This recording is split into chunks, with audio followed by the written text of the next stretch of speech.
Hello, everyone. Welcome back to the channel. Today, I'm joined by the lovely R. Virdi, also known as Ronnie. Welcome. Thank you so much for joining me. Thank you for having me. It's great being here. Absolutely. So we've got a couple things on the agenda today. We're going to start with some intros and your first book, the first binding, because we're also celebrating the upcoming launch of The Doors of Midnight. Is that it? Hmm. Doors, yeah, Yep. Doors of Midnight, which is the sequel Hmm. to the first binding.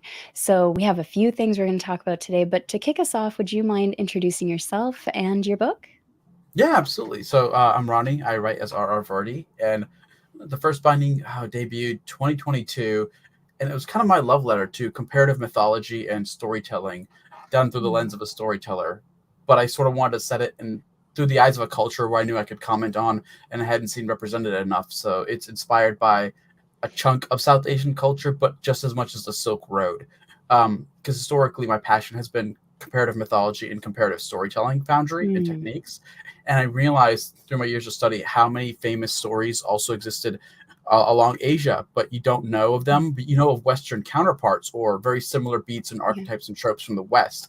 And I thought it was really cool that all this breadth of like overlapping similarity existed, but no one talks about it for the Eastern stories. So I kind of wanted to use that to set like a picaresque along the Silk Road, and you get to watch sort of a new proto hero being born, his past legends, and then his present, and how that all came to be. I love it. And I'd say you definitely capture that mythology type tone because right from the beginning, you leave little breadcrumbs, at least as far as I've gotten. You leave little breadcrumbs that makes the reader question exactly what's going on with the world. And Yeah. we have a few people here with us. Hello, Andrew. Always good to see you. We've got FanFi Addict. Hello. I'm guessing that that is Adrian, potentially. And yes, Andrew, give it a try. One thing that I was impressed with off the bat as well is as a musician, was the comparisons between storytelling and musicianship skills. Because even though I play music, being able to sway your audience is a Right. whole other skill set, and it's very similar to that of a storyteller, so I really appreciated Absolutely. that. No, thank you. So Mm, I also have a similar music background, particularly string instruments, nice. acoustic guitar predominantly. Yeah. But I kind of wanted to definitely lean into that because South Asian culture historically, storytelling was not removed from music. I actually did a thread about this recently, but there's at least 8 different styles of certain short structures of storytelling that are Mhm. variations of plays, but most of them all incorporate music as well. Mm, So you'd have a storyteller, and then you'd have sort of a band with them, or like a three-piece musician part at least, and then you would interact with the audience for different kinds of storytelling. And I wanted this to have a mm. similar feel, and it's part of why Ari's juxtaposed by Eloise, who is a songstress. She sings. Yeah, There's usually some small musical accompaniment, and then he's more of a traditional, just oral storyteller. And I felt right. that allowed me to get that sort of feeling throughout the book because it was definitely a vibes heavy book, and I knew I wanted to Mm. write to that emotional side of it. Yeah, and we're gonna delve into that a little bit more later because it's a topic I'd love to, get more insight on. But for those watching, and hello, Tim, welcome, good to see you. Let's start off with the introductions. Sure. So, where did your passion for stories begin?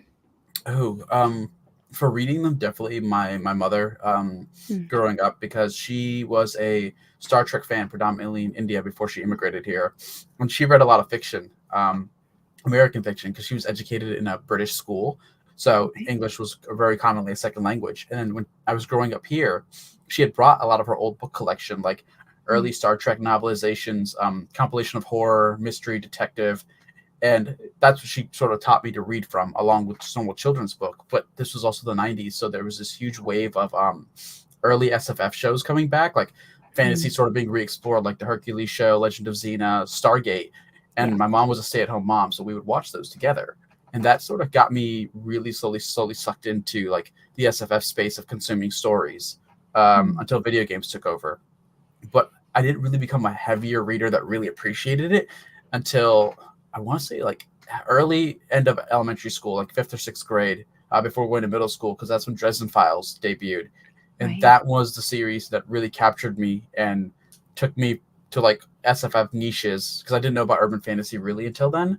Mm. And then that dialed it back into like getting into epic fantasy in my early teens, like rediscovering Tolkien, finding Robert Jordan shortly after, because I wasn't reading him in the 90s originally. I didn't find Right. him until like early 2000s. Um, and then working my way back to other 90s stuff I touched on, but I wasn't like 100% loyal to them, like Forgotten Realms with Ari Salvatore. Right. Yes. Yeah. I remember so many people reading that when I was Yeah, in school. It was so popular. yeah, yeah. And very similar. I grew up watching those shows too with my mom. She loved fantasy and sci-fi stuff. So Stargate, Star Oh, Trek yeah, not yeah. so much, but all of that. Yes. I got into Star Trek a little later. Esme, hello, welcome. Good to see you. Perfect. Enjoy your dinner. And so when did that passion for absorbing stories turn into telling stories? Oh, so I'm not sure if this part counts, and I don't talk about it much because it feels so high school awkward. But during high school, the first storytelling I was doing was sort of like in poetry, Oh, and the nice. traditional, very romantic kind as well. And then I was also actually writing epic poems because I started getting introduced to them in high school. You know, you'd start reading adaptations of things like the Iliad, Homer's works, and then from that, some people kind of sort of talked about the prose at us and how there was a poetic one. And I was like, okay. And there were early books out then that you could sort of like see what the poetic form would look like. And I'd start writing like little mini epic poems without the idea that I would ever write fantasy. I just thought it was a cool format, Right. as well as songwriting as a teenager, which I still count as a form of storytelling. And Mm. then at age 18 is when I really started trying to actually write novels. When I don't want to say who, but they are still a famous fantasy author, one I grew up with. And they killed off a bunch of main characters in that book, but this is someone not known for that. It's not George R. R. Martin. So there was a huge shock of when a very traditional sword and sorcery fantasy author who never killed anybody, right? Like very tropey, Mm. light and dark, the heroes always win, killed off main characters. I'm like, this guy forgot how to write fantasy books. Like, forget that he's like a 90-time New York Times bestseller. I'm like, you can't kill off main characters. This is wrong. So my best friend and I sat down saying we could write a better fantasy book where the main characters don't die. That's stupid. And we started, and it was god awful terrible. But I actually fell in love with even just the mechanical process of writing, which I didn't Right. expect. It wasn't even the story, the tropes, the fun aspect of the storycraft. It was, I genuinely also liked typing out the story, like seeing the Okay. words come down. I've always like had a love affair with actual words, how words sound, Mm. spellings, meaning, etymology, and that definitely comes from like my childhood where I used to be punished. Well, the nice punishment I used to get was I would have to write 100 words from the dictionary every day, and Oh, I think that geez. might have, yeah, like psychosomatically like coded something in me where I grew up having Right. appreciate. Even though I hate the punishment, I actually really hated it. I think it did something to me where I genuinely like words. I like how they can sound. I like what they can do for people to make them feel. Um, the complexity and specificity of what words you choose can have such a great effect. And I think up until recently, that was all background coded in me. And when I started writing the first binding, I became aware of like that part of me. Right. Interesting that it came out of a punishment and it turned into a bit Yeah, of a yeah, passion. yeah, yeah, You know, I think that just goes to show you never know where passion is going to be formed. And as parents, like for myself, I question everything. I second yeah, guess everything. I'm yeah. like, is this going to ruin my child? Or is this going to make them stronger? And at the end of the day, I think you just have to do what's best in the moment, like that. Right, And look, you turned it into a passion. You flipped it on its head. right, right. That's brilliant. And so you first published your book or your first book in 2013. Is that right? Yeah. Oh God. Yeah. Great Beginnings. Yeah, it was 2013. Like Right.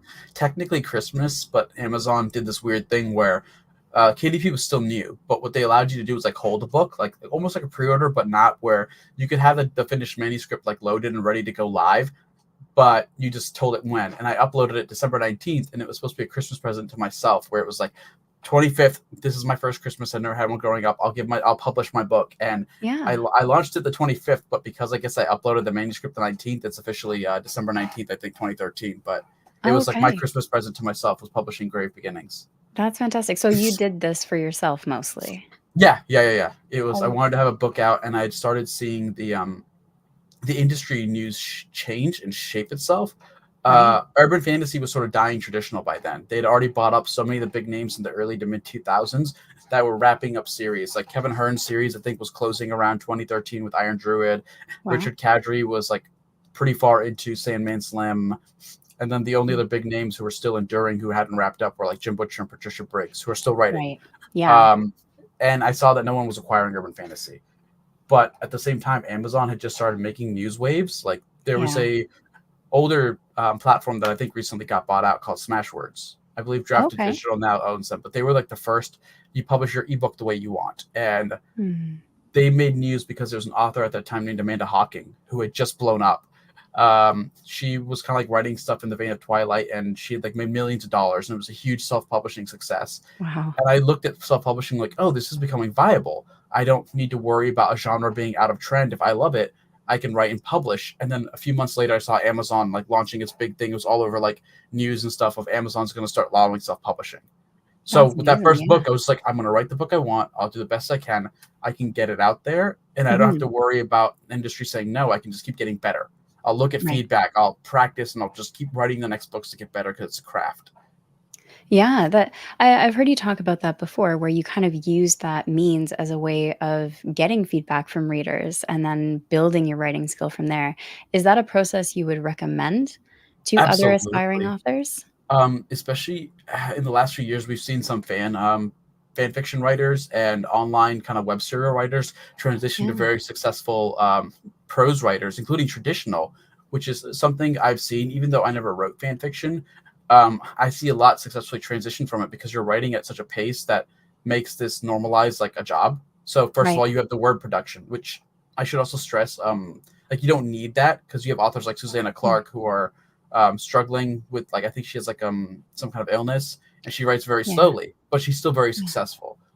But I think if you have the ability, it's just another way to cut your teeth over a quicker period of time, because you're also getting live feedback on like what readers on the emotional side like for that chapter or didn't like. And Right. at the end of the day, that's the real, like I guess, part of the exchange is you're selling to readers. Yeah. Even your publisher is a vehicle to sell to your reader because if you sell traditionally, it doesn't guarantee you'll sell to the reader, which is the end goal and result. Yeah. So I think there's a lot of good fan input you can get from writing either self-publishing directly and getting the book input or even fan fiction or online writing. Yeah, and it's interesting you made that distinction because I've always viewed self-publishing and traditionally publishing as a means of the author's preference of doing business, Yes, entrepreneurship rather than working for a company. Um, exactly. That's that very well said. that's always how I viewed it, looking at it from that window. So I think it's a good reminder too for anyone who's aspiring to be a writer. Just think of how you want to run your business, Mhm. right? And what you're aiming for long term. But yeah, that's interesting because I know some authors they're not comfortable with that kind of process, right? With the Right, interactive process, they're more focused on telling the story they want to tell. right, right. So, in terms of how many books you've published to this day, because when you look at your back catalog on Yeah. Goodreads, there's quite a few. So, you didn't stop in 2013. Like you said, you kept trial and error, kept going. How many books have you published to date? Do you know Ooh. offhand? I do because I know the title, so I'll have to count on my Okay. fingers, which is very I guess shameful for an Asian. But it's Grave Beginnings, You're Grave good. Measures, In Order, Dangerous Ways, Mm.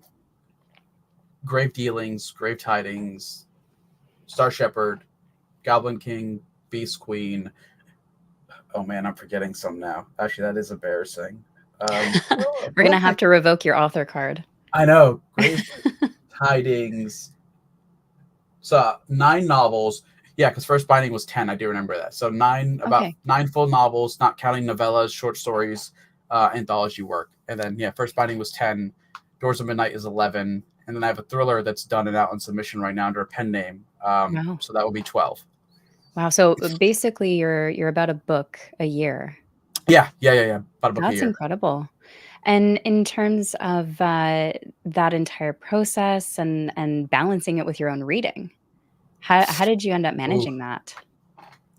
Fortunately, and now it's in a weird spot, but around 2016, I was able to go full time. Oh, So nice. I had a lot more time to actually read, and then I had to make it part of my regiment where I reminded myself reading is also, unfortunately, work. I mean, it's fun work, but sometimes it's not because you do have like, oh, I want to read this new author's book, but because I am obligated to write this next book, I need to read this nonfiction maybe for history or Yeah. understanding something that makes my world building better because that's the real promise I made to readers. So I'm going to do my best on every book with whatever I can. So Yeah. that, yeah, It's a hard balance, right? It's like you're in it is. university, right? You have those Yes. required Yeah. texts that you're just like, "Ah, I wanna Yeah. do the fun stuff." Absolutely. Most of my first binding in Tales of Tremaine research now is not fiction, which sucks because I'm misreading it.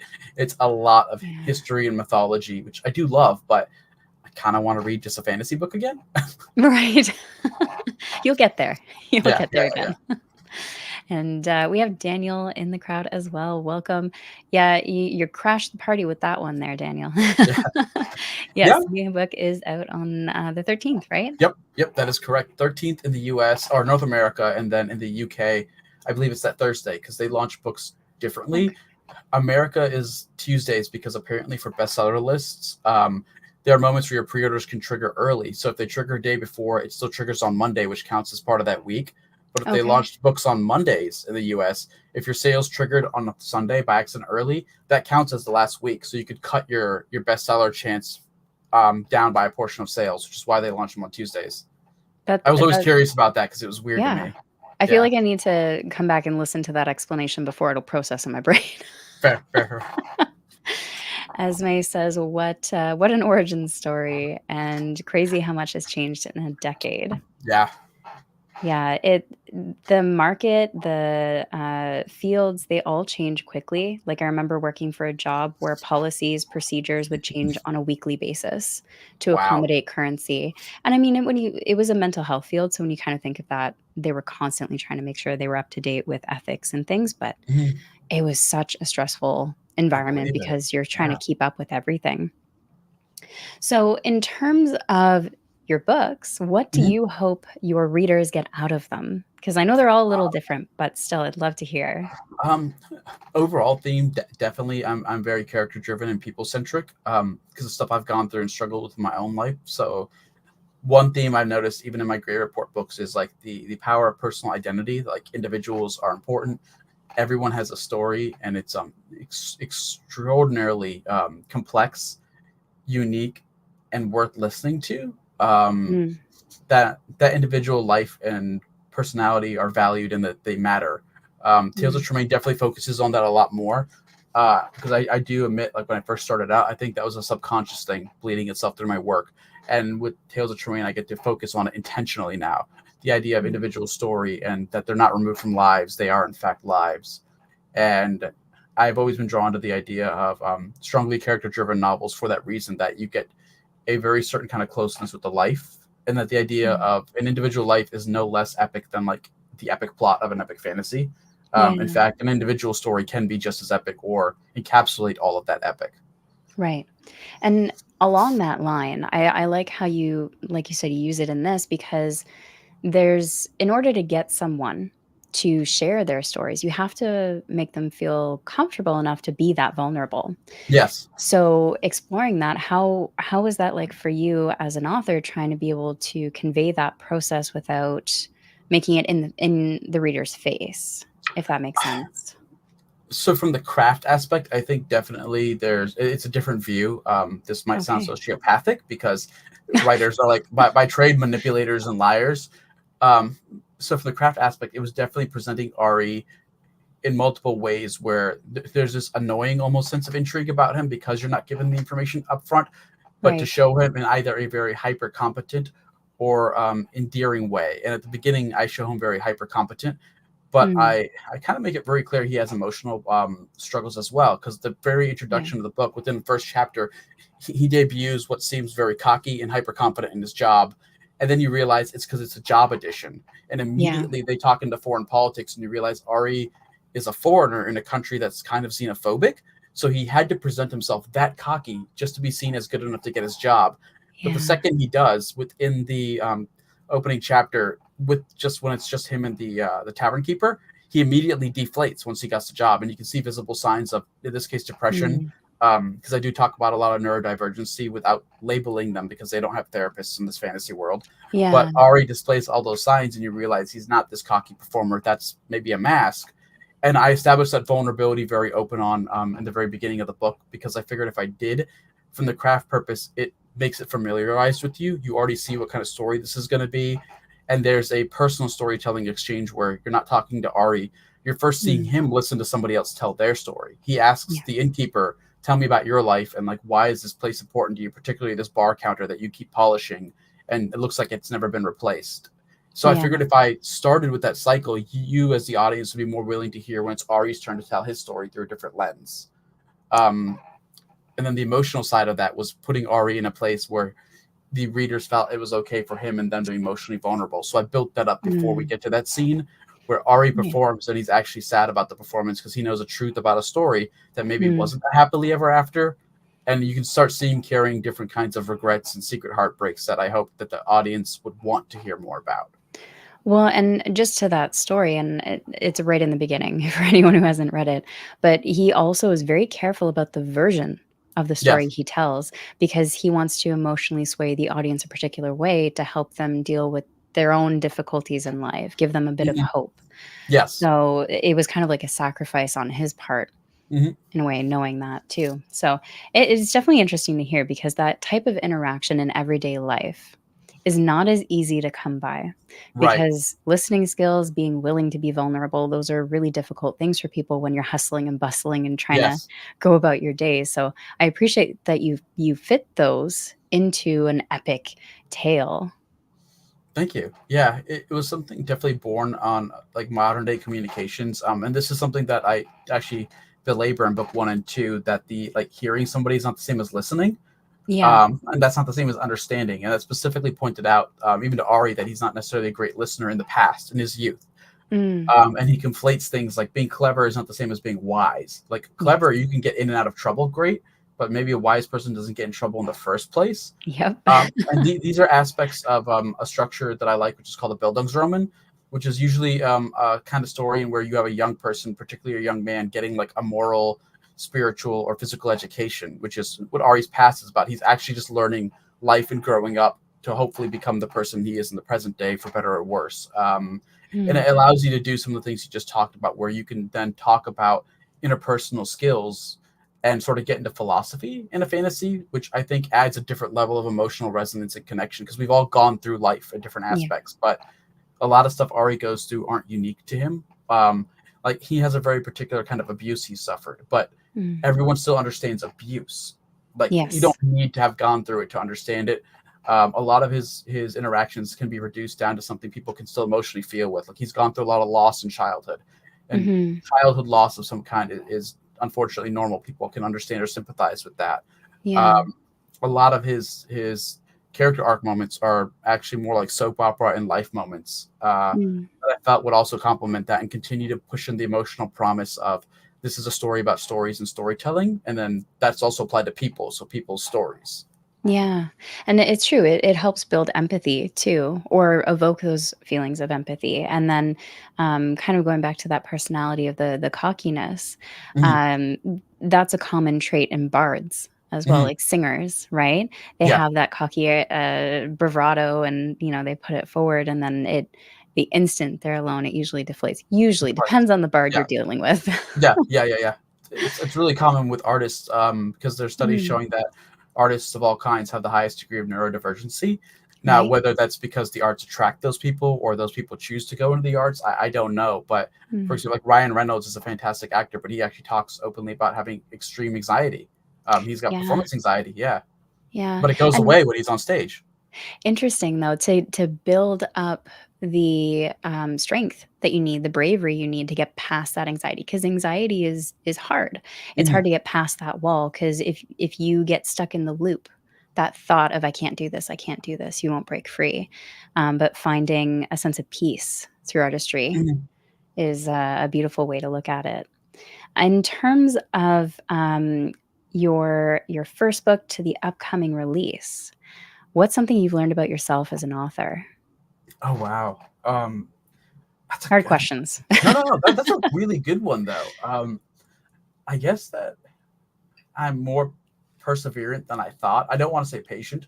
That's something I definitely need to work on, and I can admit that Mm. I'm not as patient as I'd like to be, which is something I've noticed transcends into Ari. Unfortunately, that was probably a projection I wasn't aware of. But something that I never thought I'd be able to deal with was a lot of the ups and downs of the writing industry that demand perseverance. And Mm. I never thought of myself as someone who could do that because I struggled with depression for a long period of my life, and I always thought that that made me more prone to giving up. Because there are a lot of times I felt that, at least about in life, right? Emotionally giving up on life. Yeah. Um, but weirdly, I refuse to give up on writing, and I still don't know why. Actually, I've Mm. had a lot of opportunities to go be, like smart and get like a normal job and maybe more stability, but Yeah. there is something weird where I refuse to quit, and I don't mean that like in a very good noble way. There is something super odd. Like I just am bullheaded about this. I will not quit, and I think now consciously that is something I choose to put into a lot of characters. That the Mm. idea of hope and going through life can just come down to perseverance. You don't need to Right. be the best, the greatest. You don't need to be God given talent. You don't need to be the chosen one. Perseverance in of itself is a superpower, which is something I know I definitely try to display with current present day Ari, who is, as I said, he's legitimately depressed. He has depression, even if they don't have a word for it, but he's kind of still carrying on his present day mission regardless, because he feels he has a responsibility and a desire to fix what he promises the reader that he broke. Yeah, it's an interesting concept. For myself, I deal with chronic pain, fibromyalgia, so Oh, I don't know sorry. if it helped. Oh, it is what it is, but I think I know what you mean with that mentality. In my experience, I've kind of put it under the view of every day, every moment is a new adventure, and would I wanna miss out on this adventure? Oh, well Right? said. And that's kind of what motivates me to keep going and doing these things. So, like, when I started this YouTube channel 2.5 years ago, I was like, I have no clue what I'm doing. I just know what I wanna do it, and it's an adventure I wanna try. So, on days when days are a little tougher, I might not record, but on other days when I'm feeling good, I might just try and pump out videos because I'm like, "This is an adventure. I don't know what's gonna happen when I post this video, but I'm looking forward to it." So maybe it's along a similar line of that potential Yeah. excitement, potential of what's to come that keeps you motivated. Just I don't know if that fits, but maybe it's No, something to think on. that's really well said. Reflecting on that, yeah, now because it's interesting, but a lot of my early, God, it sounds weird saying childhood now, but childhood writing dreams when I was 18 have actually started coming true because I persisted. And Right. if I'd ever quit, none of them would happen. I had specific dreams, like I wanted one day to get to Butcher to sign my copies of Dresden Files, which have happened. Oh, that's Very fortunate. amazing. Yeah, very fortunate to have like a couple blurbs from him now, which is also Yeah. just one day that was like starting out. I haven't even self-published yet. I was just starting to write like, oh, one day I'd love to have this happen. And they Yeah. incrementally happened over time, which is the craziest part. Like if I every year if I quit, I would have missed out on one more really cool Yeah. different aspect of the writing career. So yeah, that's really well said. There's always that potential for you don't know what's around the next corner. Yeah, and if you keep working at it, it might come your way. You don't know what it Yeah, is, yeah, but it might happen. exactly. Yeah, exactly. So I'm gonna open it up to the live chat here for a moment, and Sure. there is a delay, so we'll wait. But if you guys have a question for Ronnie, pop that in. We will get to them. And in the meantime, while we're waiting for those, I'd love to know if there have been any tropes or themes that you've loved being able to explore within your writing, and what was that experience like? Oh wow. So a big one overall is the hero's journey, because I both Mm. have a fascination with it, but I also have like a disappointment in it, Oh, because a lot of it comes from Carl Jung's theories that were later codified by Joseph Campbell and then led to the heroine's journey coming out of it, mm, because it was seen that the hero's journey was very male centric. And dialing it back to comparative mythology, I started finding so many of the other similar beats that were sort of stripped or not found in the hero's journey. Um, okay. it started feeling like it was incomplete to me. And I was like, well, all these other epics have these great other beats, but they sort of have over time become sort of fetishized and sort of repeated in like negative ways. And a specific beat I'm going to get to is the beat of meeting the goddess or the temptress, for example. Um, Historically, this is supposed to be a cool sense of wonder moment where a hero meets like a very powerful feminine figure, but Mhm. they've historically gotten reduced down to just being like a lust wish fulfillment Right. character. But in the original epics, this would be like the equivalent of meeting Athena on your quest, and you don't know it's her. Maybe like there's Right. a little nod. She's in disguise, and she gives you something really cool, right? It's supposed to be this whole Mm, moment of meeting like this supernatural being who gives you this really cool MacGuffin, like the magic mirror shield or the sword that can cut through anything. And there's this Mm. great interaction of that. And historically, what's happened is this character sometimes gets folded into the same person, meeting the goddess as well as the temptress. And the temptress historically is supposed to like lure you off your course. But she's kind of become like this very cheap male wish fulfillment thing of like she's like a fairy or something or a goddess Yeah. like Calypso or Circe, and you just sleep with her. And I'm like, that's really reductive because my introduction to the archetype before I knew it was actually Tolkien with Right. and I use the movie one where he did it the opposite way with Galadriel, where you meet Mm. her and there's a universal temptation with her where you can give up the quest for the ring, which I thought was much better done. Where this is a temptation for Frodo that appeals to him because it's the burden is gone. It's not sexual. Yeah. It doesn't cheap out Galadriel. She's powerful enough to take the ring, which could spare him and the hobbits because he saw that vision of what could happen if the quest fails. And then interestingly, he Mm. casts the temptation back on Galadriel, where it's like she is tempted to now have power. So it creates this Right. sort of balanced example. And then for Frodo and Galadriel passing their self-appointed test, where she takes it as a test, she resisted temptation, and so did Frodo. You have also the meeting the goddess archetype, where you have an extra thing that comes out of it called the boon of the goddess, where you get a gift, which, Mm. like I talked about with like getting a magic whatever. The fellowship leaves with gifts from her, which is really cool. That Yeah. come in handy. They get the magic cloaks to like Yeah. help hide. They also get the lembas bread, which can keep them sustained for a long period of time. And then Mm. Frodo gets the phial of Elendil, which has that light in it, which he uses Mhm. later on. And I get to explore that with book 2, where I kind of wanted to do my take on meeting an idea of a temptress, spoiler, not spoiler, as well as meeting a goddess, but subvert it in a way that talks about temptation is not sex based. It doesn't have to Yeah. be a wish fulfillment. Temptation, especially for epic fantasy, where you're dealing with otherworldly powers, can be about power and knowledge, Mm. emotional attachments of other kinds, like loss of friend or friendship. And I tackle that with book 1, also with other more traditional beats of what does it mean to, I suppose, like have the great climax of the Dragon Slayer story, which is Mm. something I examine, and it's sort of a bittersweet moment for Ari when he goes through that trope, because historically it's one of the most famous tropes is the Dragon Slayer climax. It's where the idea of a climax actually comes from. The original Right. stories set dragons as the great obstacle to be overcome, so Mm. defeating it was that, and it was seen as a very heroic thing because the early dragons were evil. They actually Right. they held water and cattle and early resources that we valued as extremely important hostage. And now Mhm. Ari sort of has his own interaction, and I get to flip it on its head where something happens and he's responsible for like a Dragon Slayer incident. And it's both great in that I guess he saves a village. He's also responsible, as it says in the back blurb, for burying this village, according to some. So he's a villain while also being a Mm. hero. And then there's the bittersweet moment of in this moment he gets to see perhaps an emotional reaction of this dragon like representative beast's death. And is it a Right. heroic thing or is it tragic? Because in some ways he realizes this is also just an animal, like it wasn't maybe malicious or something. Um, and it's something I definitely want to do with this because of the comparative mythology stuff I've talked about. There's so many similar beats and tropes and stories across the world that are similar, Mm. especially Asian influences that people don't know about.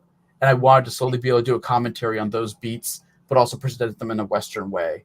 So there's 2 nesting stories in book 1. One is chapter 10 Brahm, which is like a very creation story, like a Genesis story, Yeah. but it's also very similar to Eastern motifs of the Norse and the South Asian cosmogony Genesis story, which come from there's like a chasm, this dark void, and then like a creator being is born. In this case, a cosmic egg is the one I used, which is South Asian. But it's Mm. again, it's kind of like originally instead of spoken word, it was hymns. It was hymnal, so hymns were sung, and they created the universe.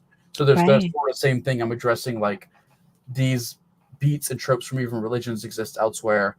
A second one in book 1 is there's a virginal sun birth story. In Mm. this case, to a solar deity instead of similar to the Christian story. And it seems like the Jesus birth, but we also have a story in South Asia of Surya, the sun god, who grants a boon to the princess Kunti, and she has a virginal birth son named Garan.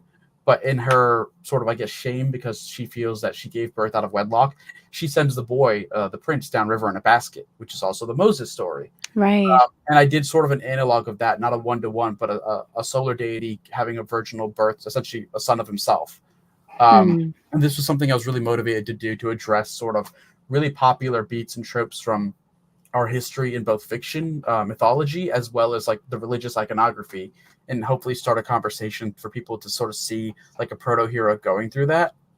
Yeah. There's so much to unpack there. There really is. But I love how you wove it all together and blended it. And I think when authors take the step to pull all those different inspirations, weave it together into their own unique format, it really does make for a captivating and enthralling read. Because for me, I love character-driven stories, but I also love world. I love lore. As soon as an author gives me a little tidbit, I'm like, no, I need to know. I need to know. I'm probably not going to find out for 10 books, but I need to know. Right, You right, know? right, right. I'm the exact same way. Yeah. So we do have a question here as well. How hard is it for you to wait for readers to catch on with all the amazing tidbits, speaking of that, hidden within the story? Oh man, it's agonizing because like it's also really fulfilling because I've had some where Mm. readers found out stuff even before my editors, and I give my editors this Mm. information because they'll be like, "Why are you doing this weird thing?" And then they'll get like a 5-page email. Of, oh, here's this really cool history fact. Here's what I'm doing with this anagram. Here's this like repeated sentence, Yeah. which means this, and they're like, "Why are you like this?" And then when Yeah. the first binding came out, within 10 days, I think it was an English professor. She realized that chapter. I was talking about Brahm, chapter 10, which has Mhm. it looks like it's normalized prose, and then there are a few pieces in verse in the middle, like a tiny epic poem. But readers caught on that there are rhyming couplets and quatrains throughout that section. And if you delete the normal prose and you leave the quatrains and the couplets, the entire chapter works as an epic poem in verse. So you can remove all the Wow. normalized lines. And that was really cool to see because I was waiting for my editors to catch it and they never did. And I showed them that and they were like, Ah. why? Like why do that? I'm like, well, it's really cool because a lot of classic stories, people would theorize Mm. they would have these hidden meanings like that. So I thought that was a cool literary technique to employ, and I could tell they were just like, stop being so like that. No, Don't but please don't do readers that. I love do that that. more exactly right. Like, I love those kinds of things. So I have tons of those with etymology in books 1, 2, and Plan for 3. Different languages, heroic tropes. I'm sort of nodding to references, Easter eggs, repeated lines, which I do a lot of intentional. Um, Yeah. Certain color. There's color etymology. There's a lot. Every little weird Easter egg technique I can try to think of to incorporate. I do ideas that I've learned from like how From Software tells nonlinear stories. The Yeah. people who make Elden Ring and Dark Souls, like Yep. every technique I can do, but it is agonizing waiting because I want people to find out and catch on, but I also don't because I want it to be a surprise when like the big reveal comes and then someone goes and sees the clues. So Right. it's hard. Like So I'm not patient. so have you had readers reach out to you every time they notice these things? Yes, Or some have, and they okay. want like the answers. I've had some in Discord like reach out to me like, "Hey, I have a fan theory about like who these people really are. Like, I Right. think I know who Elwyn is." And one person got one aspect really right, and I was shocked because my editors didn't figure it out. I had to tell Mm. them, and I think they still forget. And I just didn't comment that. I was like, "Oh, that's a really great theory, thanks." And I'm like, "Crap! Like Yeah. that person actually had a good guess." Interesting, okay. See, I love that concept, and I have a follow-up question to this, but I'm gonna Mhm. put my thought out there first. I love the concept of putting Easter eggs in there because I think a lot of us fantasy readers have played video games at one point, and having a video game, especially if you were playing video games back when they were first a thing and they became more popular, RPGs and things like that, Easter eggs were huge. Yep, yep. Like, you didn't have a video game without some form of hidden tunnel or secret or Easter egg in it, and, I feel like books I would love more books to do stuff like that. I would never have thought to look for a poem in a book, a hidden poem. Never. You know? But it's so fascinating when readers find that. That level of satisfaction, they must have felt so good. Oh, I bet, I bet. I felt both good and shocked though, because part of me was like, could you have waited like a little bit longer? Because like it was really impressive. I was like, come on, like they found it within a week of book two's launch. I'm like let it sit for like a year and like I let a conspiracy theory build about it or something. But Right? of course, like that's great. That's the glad part. Like somebody cared enough to find that. It's like I can't actually complain. Yeah. It was humbling. Yeah. I think that's a difference too when, like, the not to knock how anyone reads, everyone reads differently, but there is a benefit to slowing down Yes. your Yeah. reading, right? Especially if more authors are starting to do that stuff. So, the Yes. question I did have for you, just as a follow-up to that, Mhm. would you ever do any of those puzzle type books? Have you heard of those? Where Oh. they actually write a novel, but it's an entire puzzle and, like, Ooh. Yeah, would you ever do those? Now that you bring it up, like I think that's really fascinating. I think I would like to just to even learn how to get to do it better from the craft Right. aspect. I think that's cool because I could always take that and incorporate techniques I've learned from it back into fantasy novels traditionally to hopefully add that extra layer for readers who love that. Because I'm that kind of reader Yeah. where if there's added value to go back and reread and it enriches my appreciation for a novel, I will Yeah. do that. And I love reading slower fantasy novels. Mm. I don't know where we are in terms of like the zeitgeist for fantasy novels because I know publishing wants smaller, shorter books right now. Paper Right. Crisis and publishing like fantasy novels are getting kind of squished out on the epic side. But I Yeah. grew up really loving that. Where, and I might be completely odd about this, but if I'm reading, let's say, something like a Tad Williams book, which are massive, I Yeah. actually enjoy reading 10 to 15 pages and stopping for 5 to 10 minutes and just letting that sink in and just, Mm. just kind of like daydreaming and Yeah. enjoying what I just read. So I have a hyperphantasia, which is like a really Mm. active visual imagination. So Yeah. I definitely read in that way where like even my favorite novels, I could power through them if I wanted. I don't like doing that. I love reading a Yeah. little bit, pause, savor it like I'm eating a meal, and then like go back. And I Yeah. think I started writing that way because like there's a different enjoyment to writing that kind of book, which I never used to do. Interesting. It's interesting how it went from your reading and it flowed into your writing Yeah, habits as yeah, yeah, well. yeah. Yeah. All right. Well, we're gonna have to keep our eyes open for more puzzles and quizzes and hidden secrets in your books. And we have Matt from A Beard of Darkness. Welcome, Matt. Good to see you. And he says, "Congrats on the wonderful attention Oh, thank you, you've been thank you. getting." That's fantastic. So I do have a question Mhm. because you've written different genres in the regards of novels.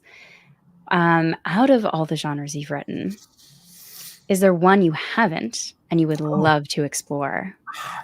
yes. So one would be maybe something more romance leaning, or even just a contemporary romance. I actually did have an idea for one, and I wanted to sort of explore that because Okay. this also comes from a lesson from Jim Butcher, but where we've talked about like every genre has something great to offer, both for readers and then writers to learn from. Thrillers, for example, have like the best pacing. Mm, Mystery detective obviously have like some of the best plot twists. Romance historically has the best character promises and or character emotional arc completion because a romance is not right. traditionally based on the physical climax. It's this emotional arc being fulfilled. And fantasy Mm, traditionally incorporates almost every genre. Like the great epics have huge sweeping romance arcs. They have great thrilling and fast action arcs. They have sometimes great fantastical mystery plot twists or the Easter eggs we were talking about because yeah. fantasy is sort of the original soap opera. If you go back and read a lot of the old original epics, they had everything: family drama, strife with the Mm, gods, interpersonal conflict. And I want to write more romance to learn how to better get that emotional resonance with my reader because the idea is that it'll make any of my future works better. yeah. Um, and then the other genre would be something more in the gothic sphere, like Oh, gothic interesting. SFF. I've always had a fascination with the mythology and supernatural stuff, anyways, especially writing Yeah. urban fantasy. So I think writing a more contemporary gothic spec fic would actually be really fun. Interesting. Okay, so I have a follow-up question for you. In terms of the romance, because for myself as a reader, I'm not too big into the trope-heavy Mhm, romances, like the love triangle, and that mhm. goes on for 10 books kind of thing. But I do love when genuine relationships are Yeah. portrayed in fantasy books. So I'm curious which kind of spectrum you feel like you would want to explore more as a writer.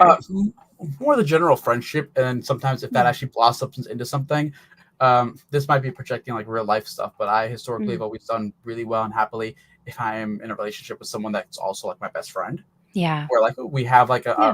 a further grounding of some there doesn't be similarity but at least emotional shared values. There's definitely a lot of interconnectivity, and why wouldn't you want like them to be your best friend where you could get along or do anything with, be vulnerable, share Yes. exciting stuff. Like my current partner, I literally go to her for everything. I could tell her like, oh my god, this great publishing news happened 2 seconds. Doesn't matter if Yeah. she's at work, she'll take the time to go like, oh my god, that's great, and vice Yeah. versa. And I think it's satisfying to write that. And there might also be the idea, like, I think it's just for me healthier to write that versus like the Mm. spectrum of romance and what gets portrayed. I know it can go very far off the deep end to like, Mm. um, I guess, very kinky kind of stuff. And Yeah. nothing wrong with that at all. But like, No. I think there's like a responsibility, and like maybe I kind of don't want to write like Mm. the very thirsty relationships that can get kind of crazy with what they're portraying at times. Like that might not be emotionally healthy for everybody, which is Enemies not to condemn. lovers Yes, yeah, kind of those thing, kinds of like yeah. there's certain tropes from like that's great in fiction, but Yeah. at the same time, like I feel like if I'm doing it, maybe there's a lens of responsibility. I'm like, why don't I write a healthy one? Because I've also Yeah. done the unhealthy ones. So I'm like, let's focus on like the best friend, like a natural friendship evolving or something, Yeah. and going through the ups and downs of that. Yeah, and that's something I appreciate in fantasy when they do explore marriages because, let's face it, fantasy marriages don't often last long with Yeah, the brutalities of the world. yeah. But, there's one, that K.E. Andrews wrote, it's Hills of Heather and Bone, and it's already an established marriage. Oh, And you watch them in their cozy life, and all of a sudden they're set on the run because they're being hunted for, being different. And, you watch this established married couple go on that flight and try and survive and still hope for the future. And I love that so much more than the kinky stuff personally. There is definitely an audience for it and not knocking right, right, anyone, right, but right. it's one of those things that I would love to see more in fantasy. So I appreciate that. Yeah, book two actually gets into that, as well as marriage stuff because South Asian Mm, culture, well, not just South Asian, but along Silk Road, there's the idea of arranged marriages and stuff like that too. yes. Yeah. So there is actually going to be stuff dealing with that actually in book two with Ari's story of people he's close with, having some of their autonomy removed and what that Mm, looks like in other cultures because it's not happening to Ari directly, but it's happening to someone he cares about. That's a spoiler, not spoiler for the book. It's an important theme, but yeah, I do get into some of that relationship stuff actually in book two and the expectations of what marriage looks like elsewhere, and obviously the negatives and what people mm, in positions of power might argue are the benefits, even though it's not taking into account for this right. case the woman's point of view, which Yeah. Ari gets to be a witness for to show what it could be like. Right. I think that's really important. Yeah. That's and we have sorry, I just saw this comment here from a fantasy book critic blog. I love the twist Ronnie had planned for his main character and a legendary one within the Oh, Doors of thank you. Midnight. So we if you haven't read it, you've got time. You've got time to read the first Yeah, yeah, binding yeah, yep, yep, before yep. the before the Doors of Midnight comes out and find out what those twists are. And in terms of going back to those genres, is there one that you have out of all the ones you've written that feels like home for you? Oh, yeah. Without a doubt, still, it'd probably be detective urban fantasy, and I stress that because I know Nice. there's a breadth of urban fantasy like Kevin Hearns, which is more action oriented. But I think because I was introduced to reading with some traditional thrillers and mystery from my mother, Mm, like Raymond Chandler, Maltese Falcon, the Richard Parker books, the Spencer novels, which also inspired mm, Butcher for Dresden, yeah. and then inevitably Dresden. I really have a love affair for the detective noir vibe with urban fantasy because I think it crosses a voice I really love and a style of fiction and pacing with the speculative elements I love because urban fantasy is so broad and what you're allowed to do with it and the myths you could take. But Mm, I think there's a really nice sense of wonder that applies to here because a lot of it's contemporary. It's set in modern-ish times, yeah. and you can sort of address a lot with a character you could almost put yourself in at least because it's set today. You could dream and imagine of being that character having those problems or that adventure with the cool speculative elements you want. Interesting. So we can expect more of those, Yes, yeah, yeah, essentially. yeah, That's yes, brilliant. yes. I don't think they'll be traditionally published because I think that the Right. that space is unfortunately just done with the genre. I don't know Mm. when it's coming back, but I will definitely be writing them indie at the very least. I love the genre too much to stop exploring urban fantasy. That's fantastic. I love to hear it. For me, it's nice as a reader to hear an author so passionate, Oh, right? Because we get so passionate about your books, and that we want to see you just as passionate. And we have another question here. The oh, first book had a three-word title. Second had four. Can we expect a linear progression for the third book? oh no! I do know the title for the third book, and I think it's going to fall between book one and two in terms of how many words it has for the title. Okay. Also, mine are pretty kind of long, and I think Tor might get like miffy if they have to like really keep squeezing in long titles on the books. Right. The spines I and everything too. that yeah, that was the big complaint. The Doors of Midnight was a little too long too, and they're like, "Can we get a shorter one?" And I was very adamant. I was like, "No," and I think I Yeah. burned some of my credit putting my foot down on that one. So we'll see. Well, it's your creative, Yeah, baby, right? yeah, You want yeah, it yeah, to yeah, be portrayed a certain way too, so I think there's a certain level of expectation or at least respect that yeah. should be had there as well. In terms of speaking of your Mhm. creative baby, in terms of where it came from, where were you inspired to write Um, this story? Where did this all start? so originally, I had a standalone fantasy novel I was working on instead. It was also going to be framed narrative, and it was done inspired particularly by a really cool scene I liked from The Witcher 2, where there was a mini frame narrative in there where Geralt is being interrogated by a character named Vernon Roach. It's a prison interrogation, and I Mm, love that dynamic, and I've seen it in movies and stuff as well. It's not particularly new there, but tell me your story, but they're in prison while they do it. yeah. And this standalone was more of a political, like, spec fic revolution story. So fantasy world going through a government coup, and this character's caught in the center of it, and he was telling his story. But throughout the present day events, he bumps into a character called the storyteller, who is supposed to be enigmatic and has their own complete, like, amazing story as well. He was supposed to be a counterpoint Mm, in a mirror that I got to explore later. And as I was like planning this original story out, the storyteller kept growing and growing, and very much like Ari mm, stole the attention and mine. So I actually transitioned to, let me figure this guy out first, and I completely removed him from that novel and world and gave him his own. And Ari kind of just took center stage. And then I became like, what do I really want to explore with Ari then? And the series started unfolding around there. That if I wanted to do a character whose job it was to perform and trade myths, that it would demand a complete rewrite of the original idea and have him tell his story in that way, like he's performing for you. mm, Which has pros and cons because it means I can't really simplify the lyricism and the prose at times because right. it's first person in the present. So the implied thing there is that he's also performing it for you. He's not just telling a character in Mm, the story. Otherwise, I would have done third person in the present and just first for the past, where then it's like he's telling it then, but he's also telling you the present day story. So he has to perform all the way throughout for that idea of that fictive dream or illusion that he's performing no matter what. interesting. That's quite the pressure. Yeah, Yeah. but Well, but and it's been fun. Like I yeah. like. Sorry, keep going. Oh, no, no, I was just like that. That was particularly why I thought it worked for me is I genuinely enjoyed being able to write it that way all the way through. Mm, Because, like I said, I also love how words sound. So this sort of gave me the yeah. platform to write it that specific way. Now there's a genuine story structure reason why this is valid versus it just being superfluous. It fits with Ari if he has to Mm. narrate the story all the way through for you all. And it's fascinating because I've always heard authors say, like, this character took on a personality, they did their own thing, like, I didn't Mhm. plan for them to do that in that scene, but they did it anyway, and you kinda have your own variation of that where this Yeah. character had such a big personality, such a big story that they ended up getting their own Yep. Yep. chunky trilogy. Yep. Yep. Yep. Yep. And, I wanna comment on, this comment here. Tales of Tremaine books Oh, are my most highlighted ones in my collection. See, I feel like if I started highlighting it, I would highlight all the unrelated, unimportant things. That would just be my how my brain would work. That'd probably be the right move to do because I do pretty overtly say in the book at times like every story has its secrets. Like those are Mm, lines in the novel over and over, and that there are hidden things and hidden meanings in every story. And I do try to take that as literally as possible. Again, to my editor's annoyance at times because they're like, "We need to shave some words. Can we cut this nesting story?" I'm like, "No, here's why." And I'll show like this is has a secret Easter right. egg here. It connects to this. It's actually important to the main storyline here. Um, I treat it in the way of for Wheel of Time fans who might have first dismissed some of Vin's visual symbolism that she Mm, saw around the characters, where Jordan knew that those were going to come back and be story arcs and plot points, but they were just passed off as a weird vision at first.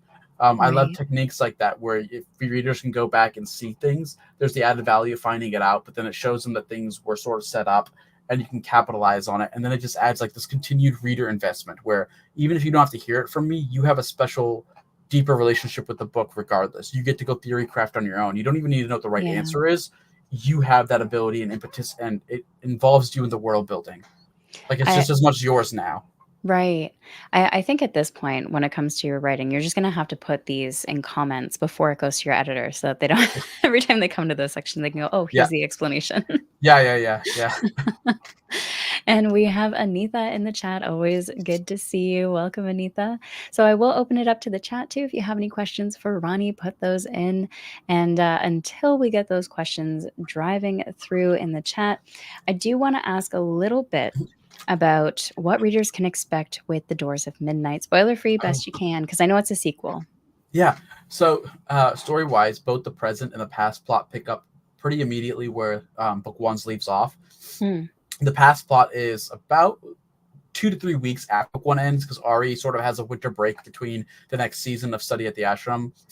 Mhm. The consequences of book one are obviously like levied immediately upon book two. Both in his past, he has to suffer a consequence for things he did, and the present day, and it sort of follows that. The present day is going to pick up with more socio-political issues going on in the country of Etania, Mm. where he is. He still is. And he's dealing with the ramifications of something in book one called like the Game of Families, which is a political game that the noble families play mostly to curry favor, Mm. secrets with each other, sort of backwater politics, as well as sort of like stumping for votes for an election. Because this is a country where, even though there are princes who ascend to the throne, that it's not by the age of oldest. It's sort of a political appointee within the landed gentry. People who have political Right. power get to pick the prince who becomes king. So there's obviously a Mm. lot of reason to want to backstab and curry favor and do that. And Ari's caught up in the middle of it and has to Mm. sort of clear his name for some stuff that Interesting. happens through book one. And in book two, it's more picking up the consequences of things he committed to in the first book, Oh. suffered through, as long as also trying to follow up on clues behind this family tragedy he suffered. So it follows up with the idea Mm. this is a great adventure story or a picaresque where, because of stuff he did in book one, he has to sort of pay off debts now, which is in the blurb. No Mm. spoilers for what, but he has a debt he's incurred, and he's asked to come to put down against it and essentially try to pay it off if he can. So it continues the Right. picaresque of he has to go on another adventure and sort of starts building himself in the past as the Ari of legends that people might know about in the present. And you sort of start seeing how his name and legends start getting twisted a little bit more, of why Mm. some might see he's a monster, others might say he's a hero, and how certain things that were said he was done might be an exaggeration or a complete subversion of stuff that actually happened. Well, and it's so true. Even, in present day, our world, Mhm. history is so changed. Stories get changed around. In 100 years, the stories we know might be very different Oh, than absolutely. what we grew up with compared to, the comparisons I've seen from my grandparents' retellings of those same stories. I'm like, that's not how the three little piggies went, right? Absolutely. Yeah. you know, And but it got a little bit kinder as, yeah. as time went on. And we see those with real stories too, which I personally want to talk Mm. about. One, I guess, is the game of telephone. Everyone's been through high school, and Yes. you've seen like how a rumor changes very fast by like the next Yeah. five people. But then we see that with also news and media where there's that famous story of the woman who was burned by McDonald's, and everyone made it seem like it was her fault until you look Yeah. into the legal proceeding and you find out that was like McDonald's gaslighting her campaign. Yeah. And it was really that they were nuclearly heating coffee to such a high degree just to keep it like from like ever getting to Yeah. like a cold room temperature that when she spilled some by accident, which she had a lid and everything, she still spilled. She got third-degree burns, and the real Yeah. issue was that the coffee should never have been heated that hot, regardless. No. But they were just doing it because they were lazy and they wanted to Yeah. save time. And but that wasn't the narrative that got out. But now, like, if Mm. you go look it up, and people have talked about the sense that the actual court findings did find McDonald's responsible because, yeah, they completely misrepresented the issue. She wasn't dumb Mm. and intentionally spilled hot coffee on herself. It was so hot that it burned her to such a significant degree that the coffee should never have been heated to that in the first place. It unrelated well, kind of related, unrelated, but, in Canada, we have Tim Hortons, Oh yeah, and that familiar. was one of my first jobs, right? True Canadian thing, it's your initiation, is working at Tim Hortons, but one of the rules we had was the coffee had to be remade, didn't matter if we had a full pot, it had to be remade every 20 minutes because customers could tell the difference if it had sat there too long or if it Wow, had been that's reheated or heated for a long time. wow. So we always had the wax pen. If anyone watching has ever been to Tim Hortons and you see them writing the time on the pot, that's their marker to take off the pot and pour out whatever is remaining to ensure that you always get a fresh cup of coffee. Wow. And the temperature, there's no way to adjust the temperature on those machines. You can't fiddle with it. It comes from the manufacturer, whatever that way, because it sits on these coffee, hot plates. Okay, okay. There's no way to fiddle with that. So, I'm not Wow. sure what they did at McDonald's, but yeah, Not that. that's They horrifying. yeah. Yeah. I They don't didn't think wanna change anyone the could coffee. taste the difference of McDonald's coffee because it's all like been sitting for God knows who long. Well, it was funny because at one point, Tim Hortons discontinued a certain line of coffee that they had, and then McDonald's bought that. They bought that branding. Of And course so they would. it was so funny. All the Tim Hortons people, when they got the new coffee, they're like, "This is horrible. McDonald's new coffee tastes a lot better." Oh, All that's great. perspective, right? That's great. So we have Bo in the chat. Welcome, Bo. Good to see you. And we have another question for you. Surely. Uh, so, Ronnie, I love the Jim thinking pattern in the first two books. Will that be continuing in the future sequels? Uh, at least for book three, yes, because there's one more Mhm. gym that I actually owe in the acknowledgments. a comment towards, it might not be. It'll be a very different thank you. I've been very fortunate where the first two gyms that I thank in book 1 and 2 had a very positive influence in my life, and book 3's might be somebody whom I had to find positivity out of negativity for, but they had a huge impact on my life. Mm, It is very odd and kind of interesting people are picking up on that, because it was something I was consciously thinking about, how there have been three specifically very impactful gyms in my life for different mm, areas. Obviously, Jim Butcher saved my life, which is why I dedicated the first binding to him.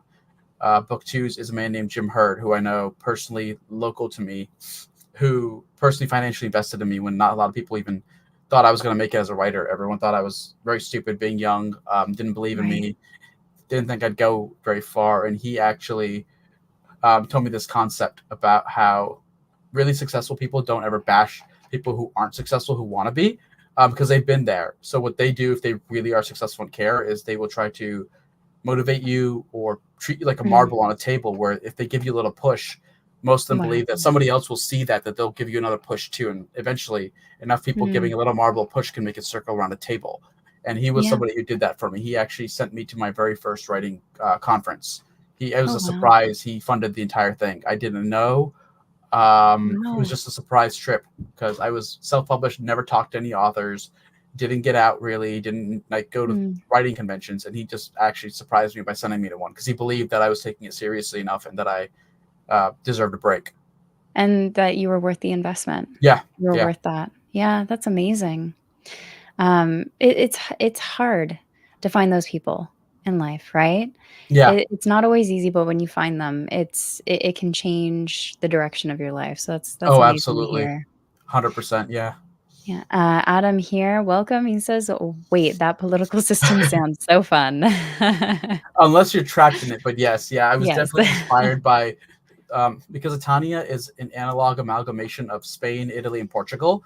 Mm, Because the original Silk Road ended in Old Venetia and it touched those countries. All those countries had trade with India. So even though I'm doing a secondary world where it's not really India, I felt like there was cool analogs of stuff I could do. And Italy at times had a council called the Signoria, which was essentially senior men of political note. And obviously the Medici served on it at one point too. They were present, mm, and you sort of had a similar system of political backstabbing, bribery, um, and interpersonal relationships influenced the majority of voting there. And I just mm. added that there's also a political system that involves nobility as well now. So you actually have this is tied into the princedom of the family as well. Right. Interesting.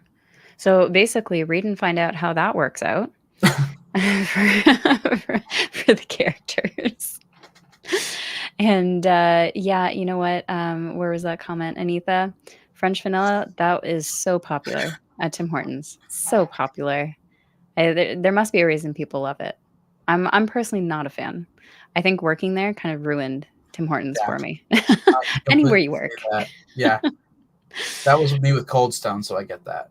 Yeah. It's unfortunate, but you know what? When I there's other places I can eat, probably just as bad.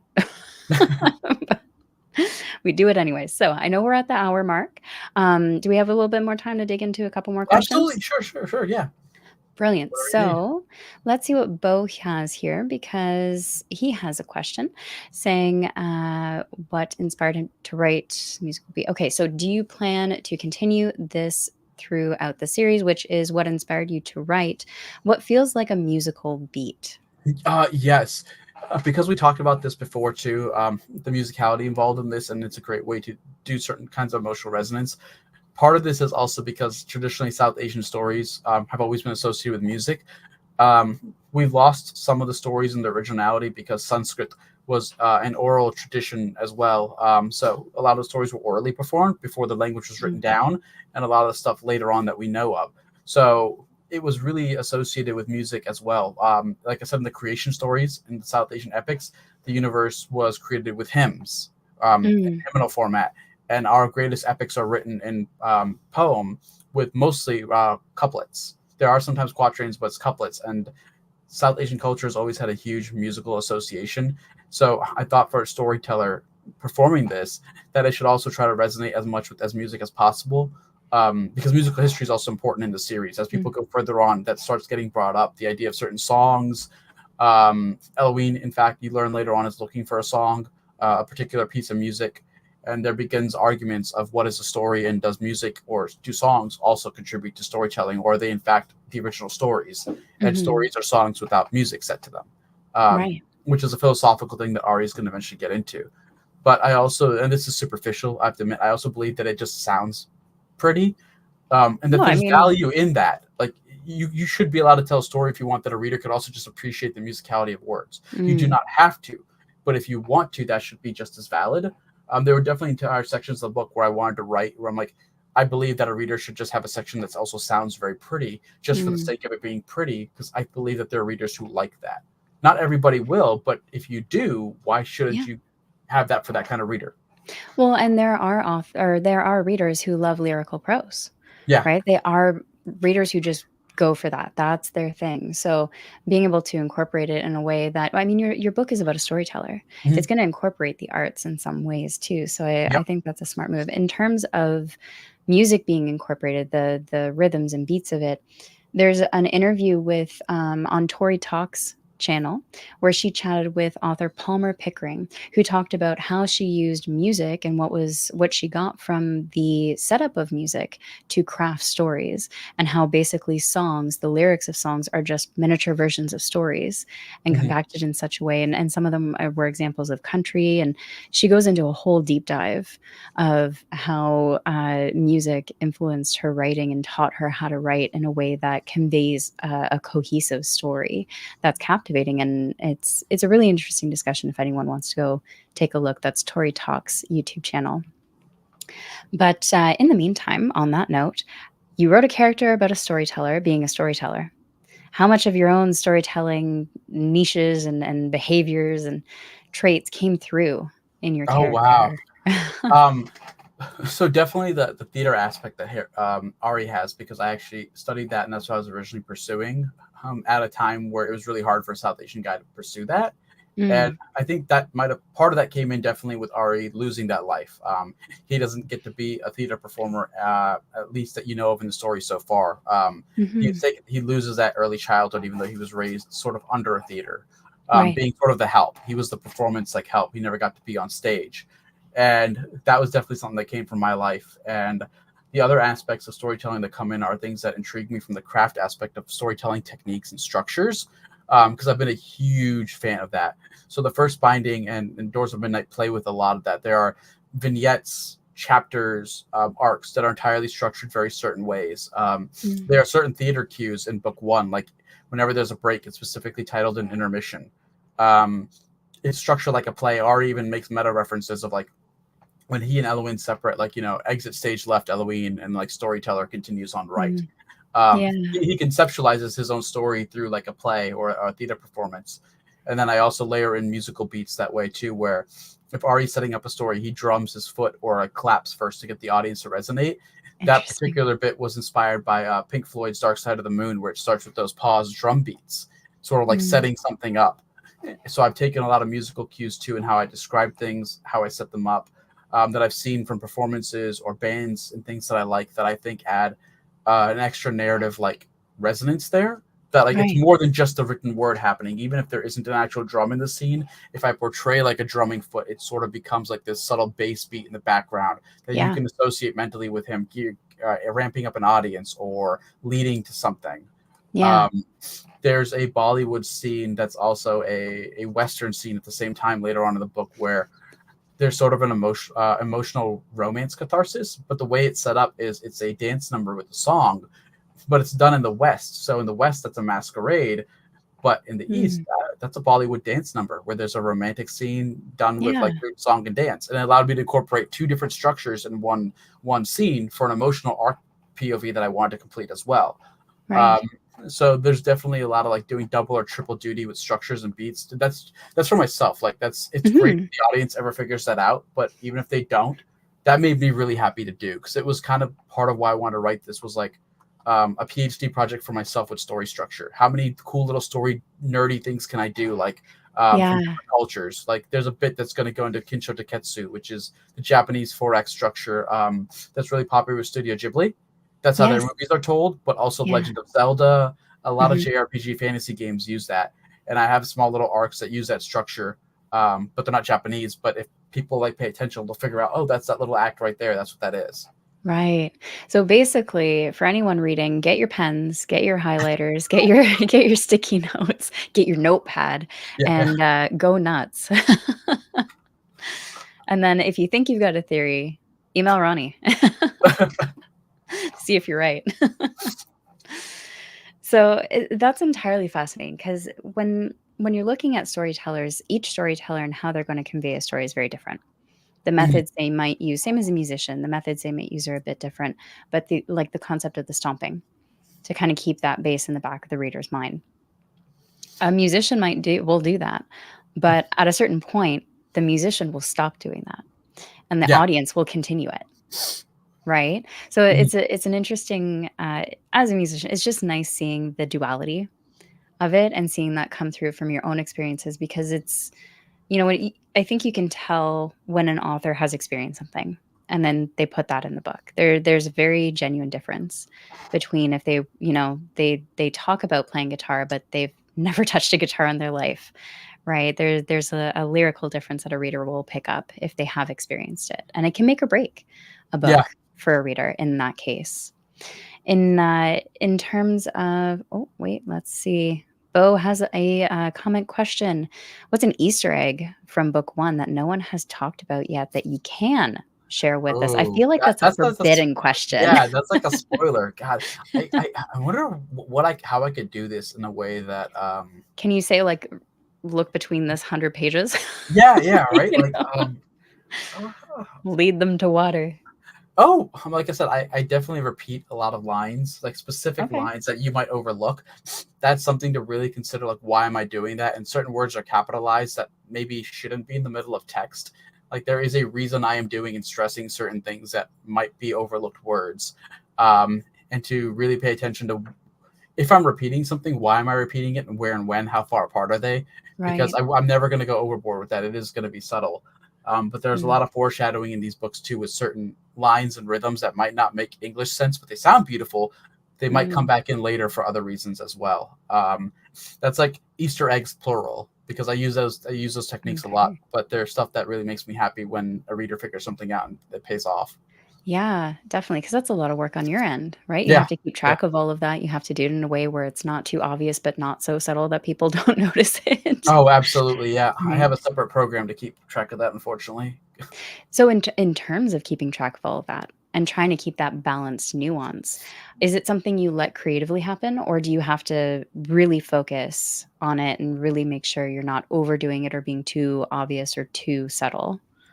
It's definitely a balancing act of both. Okay. So I traditionally pants, but I use pantsing techniques I've seen other authors do.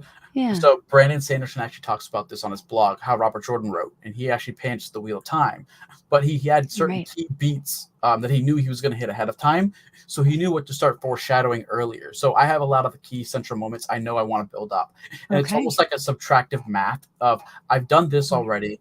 I need to hit here, and because I know there's only so many ways to get there, if I work backwards from this plot point in my mind, what are certain key events I can do to build up for that? So that's a great payoff. But also, when these events happen, they look like they're paying off something earlier and that they're also emotionally fulfilling or they serve as a Right. catharsis. And it's sort of Mm. like narrowing a road. Like if you know you're going to go from the East Coast of America to California, you have a huge swath of like road paths to go. But you Yeah. know, you go, well, I'm going to start here. I know these roads, these are closer. It all continuously starts narrowing. The further you go, you lose more access to other places. So it's more like a reductive process for me where I'm Mm. doing that and then I'm keeping track of, well, this new idea came up and it's cool. What have I done before and what am I doing that I know I'm going to do to where I can insert this and I can get that rule of cool or I can use it to build something. Right. Along those lines, 'cause just listening to that process, I feel like I would descend into insanity really quick. So along those lines, how do you prevent creative burnout? How do you manage it in a way where you don't just crash and burn? Oh, I think I'm still learning that. Okay, that's fair. In self-published was definitely easier, I think, with the Right. publishing industry because we talked about earlier, like you lose a lot of control. Mm, A lot of stuff has happened on timelines and deadlines that were out of my control that like threw me off my original intended publishing path. Like we're doing a book every 2 years now instead of 1 year, but that changed my mm, editing process and other stuff. So trying to figure out burnout now has been a lot of understanding that I need to learn to take time for myself and be okay with different delays to just read again. I definitely fell into the process of where I felt I had to read the air quote right books for only research. And there was a time I Mm, was neglecting my fun fiction reading, which that hurt. And I think yeah. keeping that is really important. But I fell into a trap where I personally admit I would go like, even though I love this book, it's not the right book to be reading right now, which is ridiculous. Like I Yes. shouldn't have been doing that, but I wasn't aware of that. I thought I needed to research. Okay, I need this new Silk Road book, even though I already know so much about it. I needed another one just in case something I missed, so I could make my world building even better in book 3 or for setting up book 4. And Yeah. that led to a lot of stress. And now I'm actually on the recovery back. Like I've been reading just fun fiction again. That makes me happy. And I actually start book 3 in 2 days, July 1st. Yeah, that must be exciting. Yeah. I'm That really must happy be to so be back exciting. and bang out the next one and then see what happens with the rest of the series. I have a Yeah. strong feeling that Tor is going to renew, but knock on Yeah. wood. We'll see what happens. Yeah.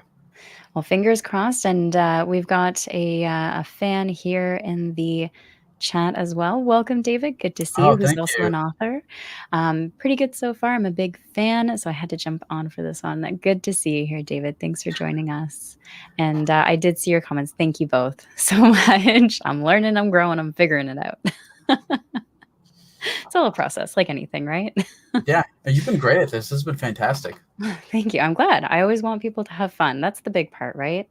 We Mhm. want to chat, we want to have fun. That's all of it. So I know we're getting at 1:15, so we're going to do some rapid fire Okay. questions for you just to close off here. And if anyone has questions in the chat that are similar rapid fire, by all means pop them in, but we're going to close out with some quick ones. And no timer on the clock, so no actual pressure. But in terms of those resources, you were talking about books and crafting books. What is your top recommendation for an aspiring author? Oh, I'm actually. Yeah, this might be trite because people have said it so much, but it would be Stephen King's On Writing, Yeah. because I think he tackles a lot of the emotional, psychological parts of writing. And in my his personal experience, I feel more people struggle with those aspects than the craft because craft is learnable, and everyone's Right. craft is going to take different views. I know a lot of people that like writing the way Jim Butcher does. Some Mm, write the way Stephen King does. Some have taken Sanderson's online classes and write specifically the way yeah. he does because they either like his work or that's just what clicks with them. Right. Craft is so learnable and there's so much actual material. I don't think people realize that.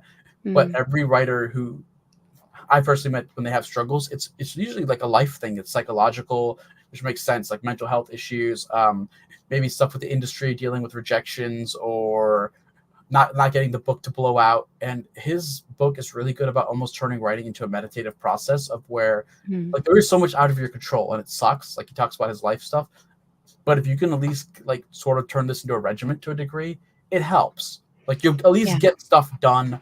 You'll learn to make it a habit. I definitely believe in that. It's not prescriptive. Again, people write infrequently and they're very successful too. I Mhm. think it's just if it's one way of getting a really codified system down for yourself and he gets into it, um, through which I think you can figure out a lot of stuff about writing, whether it's self-published or traditional. I think his advice applies on the emotional and mental level of helping you become just a writer.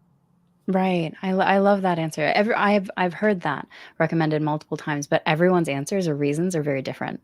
Yeah. So even though it's a common answer, everyone has a different reason for it. Yeah. I definitely don't think it's going to make you a better craft writer, which is not to Right. knock it. I think it's just going to make you feel better about writing, which is Yeah. obviously important too, like helping you get down to write. Well, and the act of writing Mhm. is one of self-discovery because you have Yeah. to figure out what kind of writer you are. You have to figure out what works for you, what doesn't, and then you need to figure out how you persevere through those hard moments. So it's a completely different skill set. So in terms of your passion for stories and reading and absorbing, talking about those fun fantasy stories and other genres you've just grasped onto, what's your top recommended fun read for others? Oh, fun read. Oh I man. mean, it could be whatever you think is fun. It could be a grim dark, Okay. whatever whatever Uh, whatever you read in your pastime for fun. so, well, obviously the Dresden Files is going to be up there as long. Same with Wheel of Yeah. Time for me, and Song of Fire and Ice, Game of Thrones. But one that I've always emotionally connected with, and it's my good restorative read. Maybe it's a better word than fun. The Alchemist by Paulo Coelho, which is a Oh, magical yeah. realism book.